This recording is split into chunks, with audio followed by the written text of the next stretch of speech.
अस्सलाम वालेकुम। आज मैं आपको लेके जा रही हूँ कॉस्को पे, जो कि यहाँ का बहुत ही फेमस एक स्टोर है।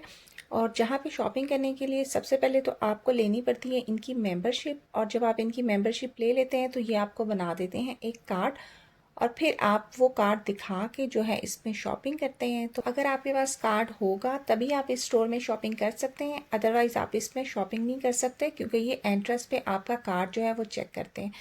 तो अगर आप इस स्टोर को कहें कि everything in under one roof तो गलत नहीं होगा, क्योंकि यहाँ पे आपको जो है इलेक्ट्रॉनिक्स से लेके गारमेंट्स और ग्रोसरी तक हर चीज़ मिल जाती है। और यहाँ पे वैरायटी भी काफ़ी ज़्यादा होती है आम स्टोर की निस्बत।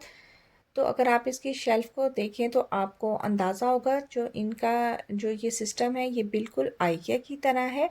और आप देखें कि यहाँ पे अगर आम डेज़ में तो इतना रश नहीं होना चाहिए, लेकिन यहाँ पे वीकेंड्स के अलावा नॉर्मल डेज़ में भी अच्छा खासा रश होता है।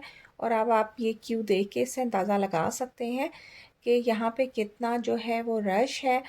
इतनी लंबी क्यू होने के बावजूद भी हमें जो है वो लाइन में ज़्यादा देर खड़ा नहीं रहना पड़ा था, और हमारी जल्दी ही बारी आ गई थी।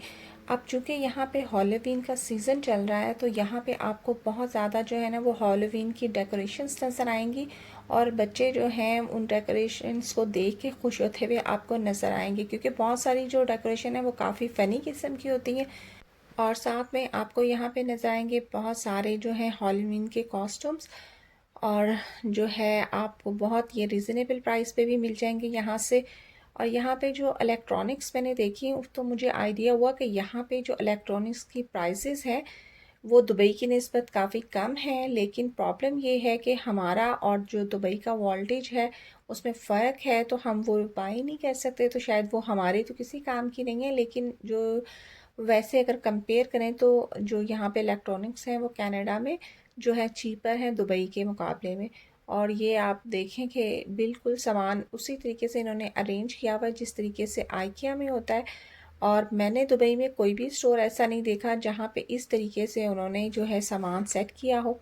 और यहाँ पे वैरायटी भी इतनी ज़्यादा होती है कि आप जो है कोई भी चीज़ आपने लेनी है तो आपके पास काफ़ी सारे ऑप्शंस जो हैं वो अवेलेबल होते हैं, और जो प्राइसेस हैं वो भी मार्केट की निस्बत काफ़ी रिजनेबल थी। आप जो है बल्क क्वांटिटी में जो है रिजनेबल प्राइस पे जो है काफ़ी चीज़ें ले सकते हैं। और जो है ग्रोसरी तो यहाँ पे आपको काफ़ी इकोनॉमिकल प्राइस पे मिल जाती है। बस ये था मेरा आज का व्लॉग। उम्मीद है कि आपको पसंद आया होगा। मिलूंगी नेक्स्ट व्लॉग में, तब तक के लिए अल्लाह हाफिज़।